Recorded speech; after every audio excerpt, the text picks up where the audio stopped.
ஜய ஜய சங்கர ஹர ஹர சங்கர. தெய்வத்தின் குரல் 6ஆம் பகுதி.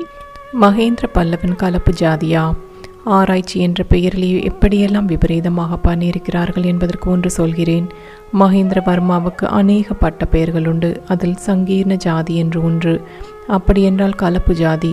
இந்த நேர் அர்த்தத்தை வைத்துக்கொண்டு நான் சொல்கிற ஆராய்ச்சிக்காரர்கள் என்ன பண்ணினார்கள் என்றால், மகேந்திர வர்மா சத்திரியன் இல்லை, கலப்பு ஜாதியில் பிறந்தவன், அதில் பெருமையும் பட்டவன். அதனால் சாசனங்களில் அவனை அப்படி பெருதம் விருது போட்டு கொண்டிருக்கிறான் என்று முடிவு பண்ணிவிட்டார்கள்.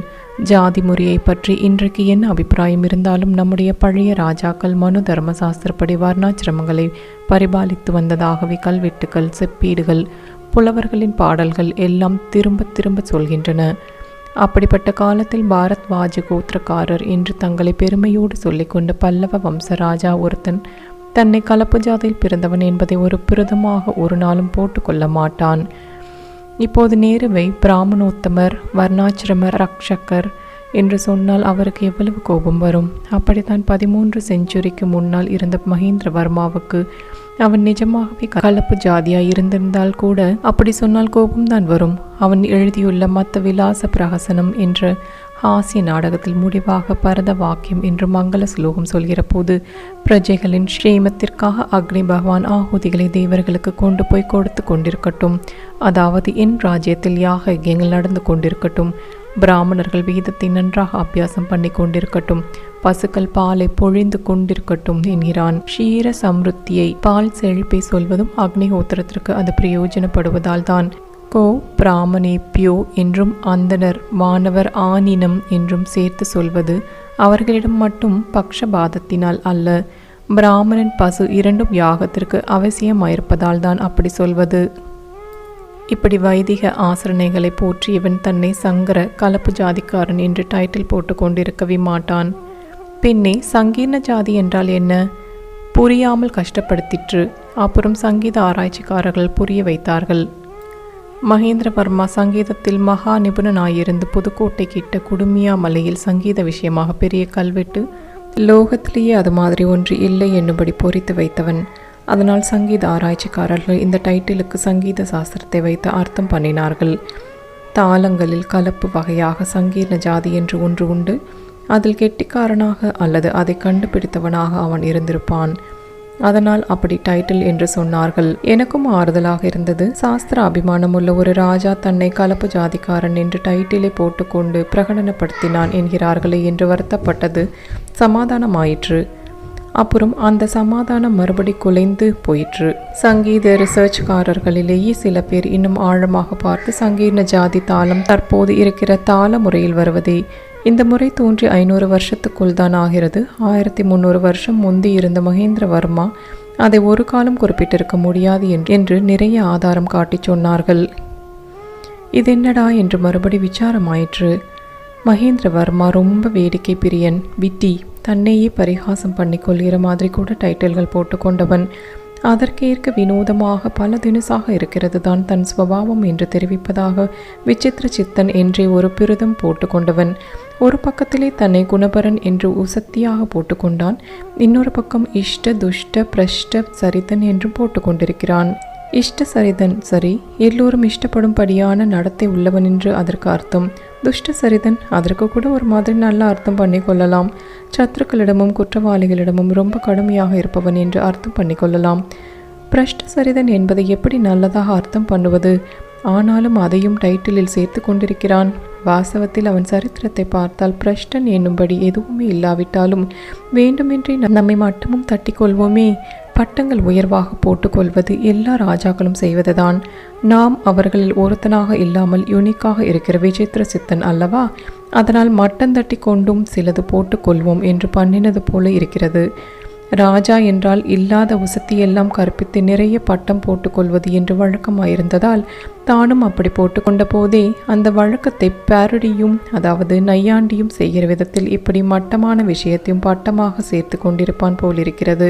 நையாண்டி பண்ணுவதில் அவன் எத்தனை சதுரன் என்பதற்கு அவன் எழுதின மத்த விலாசம் என்ற பிரகசனதத்தை, அதாவது ஃபேர்ஸ் என்கிறார்களே, அப்படிப்பட்ட கேலி நாடகத்தை பார்த்தாலே போதும்.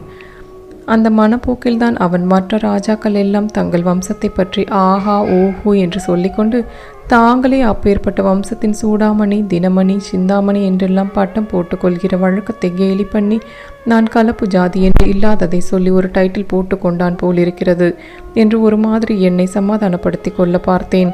ஆனாலும் முழுக்க முழுக்க சமாதானமாகவில்லை. வர்ணாசிரம விபாகங்கள், பிரிவினைகள் இல்லாத ஜைன மதத்தை தான் முதலில் அவன் தழுவி இருந்தான். அப்பர் சுவாமிகளும் நடுவில் சில காலம் அந்த மதத்திலிருந்து விட்டு அப்புறம் வைதிக மதத்துக்கு திரும்பினவர்தான்.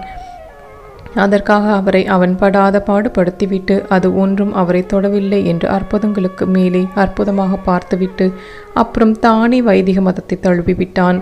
இப்படிப்பட்ட புது கன்வெர்ட்கள் தான் எப்போதும் ரொம்ப தீவிரமாக இருப்பது. அப்படி இருக்க இவன் நையாண்டியாக கூட தன்னை சங்கீர்ண ஜாதிக்காரனாக சொல்லிக் கொள்ளும் அளவுக்கு போயிருப்பானா என்ற கேள்வி தோன்றிக் கொண்டே இருந்தது. பிரஷ்டன் என்று சொல்லிக் கொண்டது கூட ஒரு காலத்தில் தான் வேத பாகியனாக, வேத வழிக்கு புறம்பாக வேறு மதத்தில் இருந்ததை ஹிண்ட் பண்ணுவதற்கும் இருக்கலாம். சங்கீர்ண ஜாதிக்கு அப்படி கூட காரணம் காட்டுவதற்கு இல்லையே என்று யோசித்து கொண்டிருந்தேன். முடிவாக புதிருக்கு சொல்யூஷனும் பிற்பாடு கிடைத்தது. சங்கீத ஆராய்ச்சியாளர்களே தான் நன்றாக அலசி பார்த்து இப்படி தீர்மானமாக சால்வ் பண்ணி கொடுத்தார்கள். என்ன சொன்னார்கள் என்றால், சங்கீர்ண ஜாதி என்பதில் ஜாதி என்று வருவது ராகத்தை குறிப்பதை தவிர காஸ்டே இல்லை என்று அவர்கள் எடுத்து காட்டினார்கள்.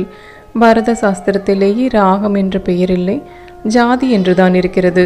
மகேந்திரவர்மாவுக்கு சுமார் 100 வருஷம் முன்னால் இருந்த மதங்கர் தான் ராகம் என்ற பெயரை கொண்டு வந்தார். அவருக்கு அப்புறமும் கொஞ்ச காலம் பழைய பேர் எடுபட்டு போகாமல் 2 பேரும் வழங்கி வந்திருக்கிறது. மதங்கர் ராகங்களில் சங்கீதம் என்கிற ஒரு கலப்பு தினசி சொல்லியிருக்கிறார். மகேந்திரவர்மா இப்படிப்பட்ட கலப்பு ராகங்களை சிருஷ்டி பண்ணுவதில் ஸ்பெஷலைஸ் பண்ணி இருந்தான் என்று அவனுடைய குடுமியாமலை கல்வெட்டில் கொடுத்துள்ள ஸ்கேல் ஸ்வர கிரமங்களிலிருந்து நிரூபணமாகிறது. அதை வைத்துத்தான் சங்கீர்ண ஜாதி என்று பட்டம் போட்டு கொண்டிருக்கிறான் என்ற ஆராய்ச்சிக்கு சுபமான முடிவு காட்டினார்கள். சங்கீர்ண ஜாதி அதாவது கலப்பு ராகம் என்னவென்று அவர்கள் காட்டியிருப்பதில் எனக்கு புரிந்த மட்டில் சொல்கிறேன்.